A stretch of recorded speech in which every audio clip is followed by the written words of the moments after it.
절제하고 겸손하라. 덜고 또 덜어내면 현대 사회의 미덕은 풍족합니다. 마음만 먹으면 어느 것 하나 부족하지 않게 소유할 수 있다. 그러나 물질이 늘어나면서 잃는 것이 있으니 그것은 바로 정신과 관련된 것들이다. 이 세계는 일반적으로 하나가 늘어나면 다른 하나는 줄어드는 속성이 있다. 반야심경에 부증불감이라는 말이 나온다. 증가하지도 않고 감소하지도 않는다는 말이다. 어느 한쪽이 늘어나면 다른 쪽은 줄어든다. 그러나 총량은 변화하지 않는다. 우리의 눈앞에서야 늘어나는 것은 늘어난 것이고 줄어든 것은 줄어든 것이지만 더 넓은 차원에서 보면 늘어나는 것도 없고 줄어드는 것도 없다. 음식을 먹으면 음식은 줄어들지만 줄어든 만큼 체내에 쌓이거나 에너지로 전환된다. 그리고 곧 배설하여 다시 유형의 형태로 변환된다. 없어지는 것이 아니다. 다른 모든 것들도 이와 같이 생각해야 한다. 노자는 검소함을 설명하면서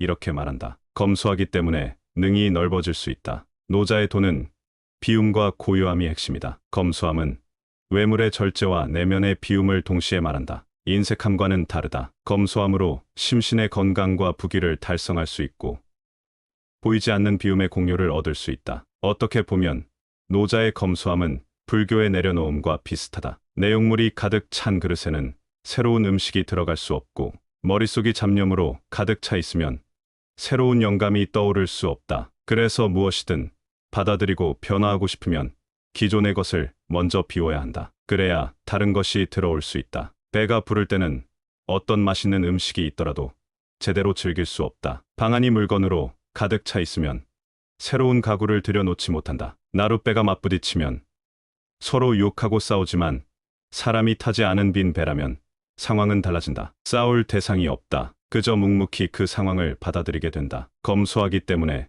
능이 넓어질 수 있다는 것은 비워야 채워질 수 있다는 것이다. 먼저 검소함을 실천하면 뒤따르는 것은 풍족함이다. 먼저 풍족함을 추구하면 그 뒤에 따라오는 것은 부족함이다. 풍족하다는 의미에 대해 공자도 절제를 말했다. 절제하지 않으면 한정없이 늘어지고 만다. 느슨해지고 무엇인가 끈적끈적하고 기분 나쁜 것이 흘러내리는 것만 같다. 선택이나 결정도 힘들어진다. 하지 않아도 될 고민이 생긴다. 에너지가 엉뚱한 곳으로 소비되어 악순환이 반복된다. 공자는 절제하는 자는 도를 잃지 않는다고 말했다. 그 이유는 먼저 절제했기 때문이다. 비워져서 공한 곳에 도는 존재하기 마련이다. 이것은 모든 성인들이 공통적으로 한 말이다. 요즘 대부분의 성인병과 현대병은 과다하게 풍족한 생활을 하는 데서 기인한다. 먹지 않아도 될 음식을 구역구역 먹고 걸어가도 될 거리를 무조건 차를 타고 움직이고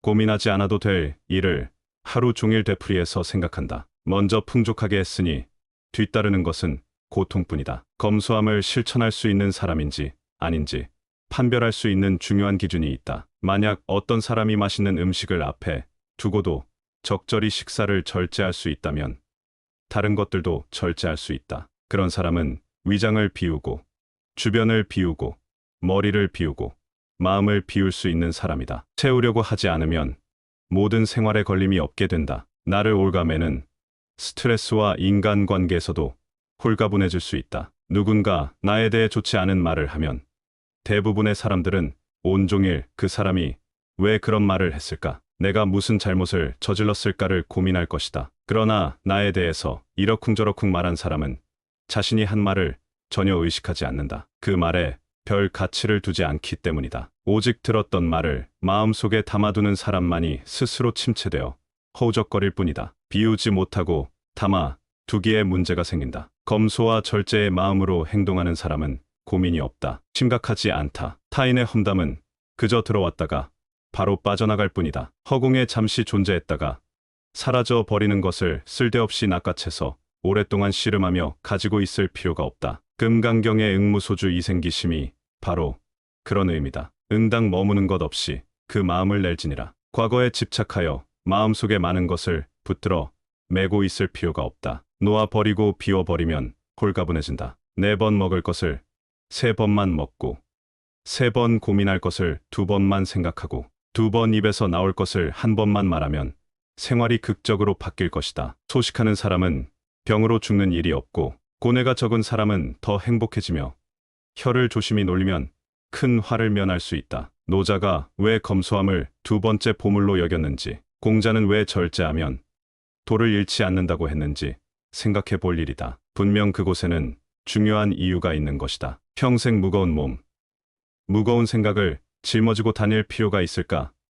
홀가분하게, 검소하게, 절제 있게 그렇게 생활하면 인생의 많은 것이 변화될 것이다. 그 검소와 절제로 뜻하지 않은 풍족함이 저절로 따라올 것이다.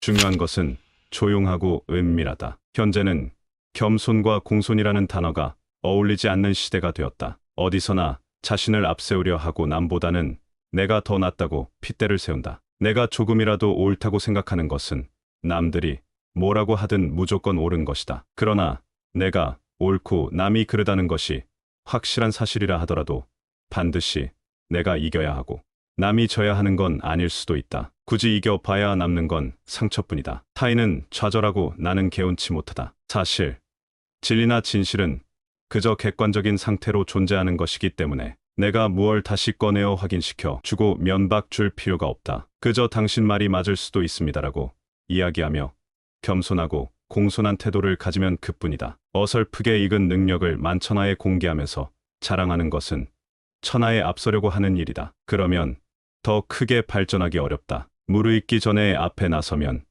시기와 질투를 받게 되어 완숙한 경지로 나아가는 데 방해가 될 뿐이다. 타인의 방해를 받기 전에 자신의 마음속에 먼저 혼란이 찾아온다. 내가 이만큼 잘하는 사람이라는 자만심이 내가 더 발전하는 것을 막는다. 스스로 한계를 정하는 행위가 된다. 무엇인가 이루기 원하는 것이 있다면 그것을 마음속 깊은 곳에 감추어 두고 스스로 곱씹으며 실행해야 한다. 그렇지 않고 섣불리 나는 이것을 할 것이다. 나는 앞으로 이렇게 되겠다. 나는 이것을 잘한다라고 어설프게 밖으로 내뱉으면 그것은 사소한 것이 되어 끝내 이루어지지 않을 확률이 높다. 매일 만들어지는 과정이 공개되는 예술 작품은 관심이 떨어져서 작품이 완성되었을 때 크게 주목받지 못한다. 고백하고 싶은 사랑의 대상을 주변에 떠벌리면 상대방의 귀에 들어가게 되고 실제 사랑을 고백했을 때는 거절될 확률이 크다. 정말 가치 있고 중요한 일은 조용하고 은밀하게 진행되어야 한다. 세상은 타인이 소중하게 생각하는 것을 깎아내리기 바쁘다. 그러니 정말로 크게 되기 전에, 정말로 완성되기 전에 스스로 떠벌리는 행위는 세상을 놀라게 하지 못하고 끝까지 완성할 확률도 떨어진다. 신비함이 사라져 버렸을 때는 아무도 주목하지 않는다. 조금 잘난 모습을 스스로 떠벌리는 것처럼 하찮게 보이는 일도 없다. 도덕경 34장에서 끝내 스스로를 크다고 여기지 않으므로 능히 큰 것을 이룰 수 있다라고 말한다. 우리도 이와 같이 겸손과 공손을 몸과 마음에 지녀야 한다. 그것이 스스로를 크다고 여기지 않는 일이 되고 그럴 때 정말로 큰 일을 이룰 수 있다.